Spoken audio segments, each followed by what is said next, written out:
Assalamualaikum warahmatullahi wabarakatuh. Salam oplok kodok. Terima kasih buat teman-teman yang selalu hadir dan mampir di channel saya. Buat teman-teman baru yang baru bergabung, saya ucapkan banyak-banyak terima kasih pula. Semoga teman-teman semua dalam keadaan sehat walafiat, tak kurang satu apa, dan diberikan kemudahan untuk segala urusannya. Kali ini kembali saya mendapatkan kiriman dari subscriber, dan menurut informasinya ini adalah modul mesin cuci LG Direct Dry Front Loading. Untuk paket kali ini dikirim dari Mas Ega Koswara yang berada di Jalan Cigondewa Rahayu, Bandung, Jawa Barat.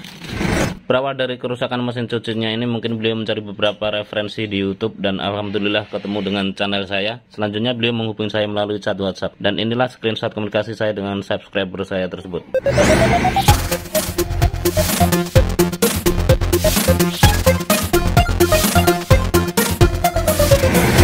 Buat Mas Ega Koswara yang berada di Bandung, semoga beliaunya nonton video ini. Buat teman-teman baru yang baru bergabung, semoga ini bisa menjadi inspirasi. Tak lupa buat teman-teman yang selalu mengikuti channel saya, terima kasih atas kesetiaannya. Untuk lebih detailnya seperti apa, mari kita bongkar untuk paketnya. Lanjut.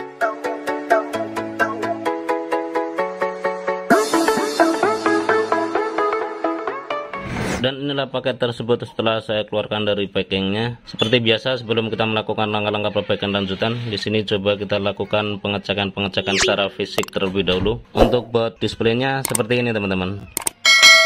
Nah, nampaknya belum pernah tersentuh oleh teknisi sebelumnya. Begitu juga untuk baut power supply-nya seperti ini.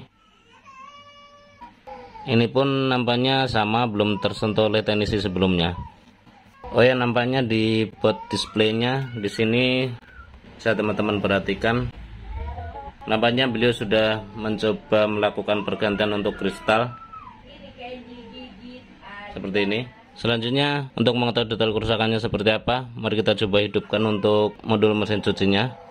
Dan perlu teman-teman ketahui, untuk modul mesin cuci LG Smart Inverter untuk tipe ini, itu soket display dengan soket power supply-nya itu berbeda ya teman-teman. Ya karena memang di sini beliaunya juga tidak membawakan kabel bodinya. Jadi nanti di sini saya akan coba akalin agar nantinya si soket ini bisa tersambung ke sini, ke board power supply-nya, dan kita bisa mencobanya sekaligus melihat untuk jenis kerusakannya itu seperti apa. Karena menurut informasi yang beliau sampaikan, bahwasannya untuk modul mesin cuci ini tuh mati total.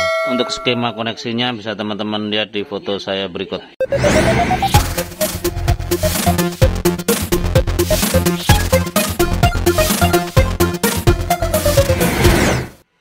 Oke teman-teman, untuk kali ini penyambungan kabel dari power supply ke displaynya sudah selesai. Selanjutnya setelah proses penyambungan kabel, coba kita hidupkan. Kita lihat untuk jenis kerusakannya itu seperti apa. Di sini untuk input AC 220 kita sudah colokkan di sini, dan selanjutnya coba kita colokkan ke listrik. Nah, terlihat untuk indikator standby-nya nyala ya teman-teman. Selanjutnya coba kita tekan tombol powernya di sini. Nah, ini tombol power saya sudah tekan, tapi nampaknya untuk modul mesin cuci belum bisa memberikan respon. Ya. Begitu juga untuk touchscreen-nya pastinya belum bisa memberikan respon. Selanjutnya akan saya cari sumber permasalahannya itu di mana. Setelah menemukan titik terang, kembali saya akan share ke teman-teman. Lanjut. Oke teman-teman, setelah melalui proses perbaikan yang lumayan lama, tapi mohon maaf untuk prosesnya tidak saya record secara detail ya karena durasi ya teman-teman. Ini pun sudah opnam di saya itu lebih dari 3 hari ya, karena memang untuk kasus seperti ini itu rada sedikit susah. Di langkah awal saya lakukan pembersihan di pin-pinnya ini. Nah, di sini di soket ini tadinya tuh agak kotor, ada korosi di pin-pinnya, dan sekarang ini saya sudah bersihkan, saya cabut satu persatu dan saya amplas. Terlihat di bawah sini awalnya tuh saya coak, karena untuk mengambil pin-pinnya ini tuh harus dari bawah. Saya angkat untuk pin-pinnya ini, saya bersihkan satu persatu. Setelah terlihat bersih, saya pasang kembali. Setelah proses pembersihan pin-pin di soket ini pun belum ada hasil. Langkah berikutnya di sini saya juga melakukan pergantian untuk kristal yang di area sini.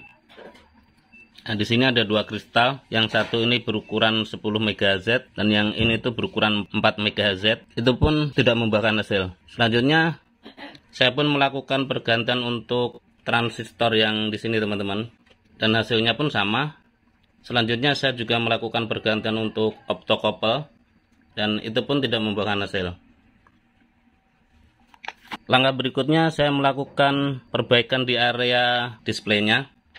Saya lakukan pergantian untuk kristal yang di displaynya ini, tapi ini pun tidak membuahkan hasil, teman-teman. Selanjutnya saya lakukan pengecekan di jalur PCB-nya di modul displaynya ini. Saya lakukan pengecekan di semua titik. Dari semua jalur ini saya tidak melihat adanya jalur yang korosi.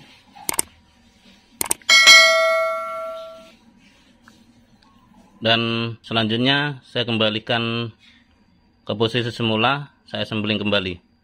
Selanjutnya di sini saya pun sudah melakukan pengukuran tegangan di modul power supply-nya ini. Semuanya terlihat normal. Coba kita lakukan pengukuran tegangan, barangkali ini bermanfaat buat teman-teman. Saya colokkan dan coba kita lakukan pengukuran tegangan. Untuk groundnya bisa teman-teman tusukkan di mana aja. Untuk kali ini saya tusukkan di sini. Selanjutnya untuk di area sekundernya coba kita lakukan pengetesan tegangan. Nah, di sini terukur 8,48 volt. Selanjutnya di sini terukur 15,9 volt. Ini pun terukur 15,51 volt. Nah, di test point berikutnya terukur 20,93 volt. Dan semuanya terukur normal ya teman-teman, tidak ada kejanggalan. Selanjutnya untuk test point yang awal di sini yang 8 volt ini masuk ke IC regulator 7805 sebagai inputnya. Nah, ini terukur sama dan outputnya harus 5 volt. Nah, output dari 7805 terukur 5,009 volt dan itu normal. Selanjutnya untuk 5 volt tersebut masuk ke board displaynya. Nah, di sini pun sama, terukur 5,009 volt dan itu stabil. Dari hasil pengukuran ini untuk power supply saya tidak menemukan kejanggalan tegangan. Selanjutnya coba kita hubungkan ke board displaynya. Nah, kali ini sudah saya hubungkan ke board displaynya dan kembali kita colokkan. Nah, untuk kasus kali ini untuk indikator di power supply-nya itu tidak hidup ya teman-teman. Dan di saat posisi seperti ini kita tekan tombol powernya pun pastinya tidak merespon. Nah, seperti ini. Dan dari sekian proses saya melakukan modifikasi di area board display-nya ini seperti ini teman-teman.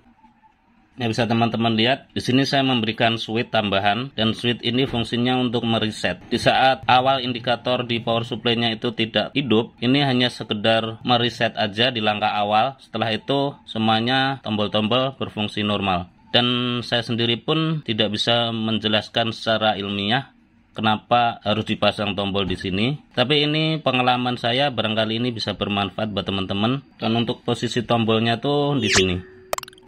Nah, nanti untuk tombol ini akan saya tarik kabel agak panjang, mungkin kisaran 30 cm, agar nantinya si tombol ini bisa dioperasikan dari luar. Selanjutnya untuk mengetahui hasilnya seperti apa, mari kita praktekkan. Untuk posisi kali ini colokan listrik masih tercolok. Dan kembali kita ukur untuk tegangannya. Untuk test point 5 volt. Nah, bisa teman-teman lihat untuk 5 volt sudah tertransfer ke modul displaynya. Tapi di posisi seperti ini, kalau saya tekan tombol powernya ini tidak mau hidup. Tapi kalau saya tekan untuk tombol yang modifan ini, coba saya tekan dulu. Nah, saya teman-teman lihat untuk indikator standby-nya sudah hidup. Dan di posisi ini baru kita tekan tombol start-nya. Nah, seperti itu teman-teman.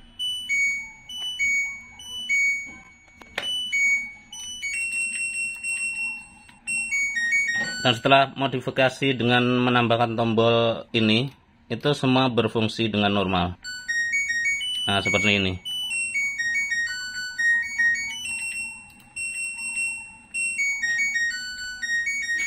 Dan coba kita sentuh untuk touchscreen.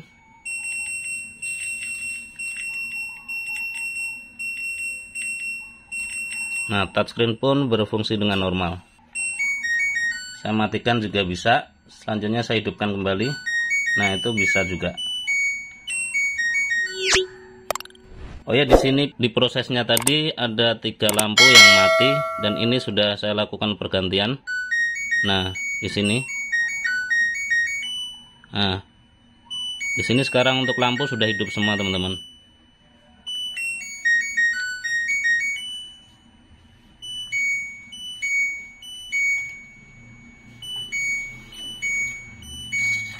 Dengan modifikasi tombol reset ini, untuk kali ini modul mesin cuci ini sudah normal kembali. Terima kasih buat teman-teman yang sudah mengikuti tutorial ini dari awal hingga akhir. Semoga bermanfaat. Share ke teman-teman bila informasi ini dirasa penting dan berguna. Akhirnya dari saya, bila taufik walhidayah. Wassalamualaikum warahmatullahi wabarakatuh. Salam goblok-goblok.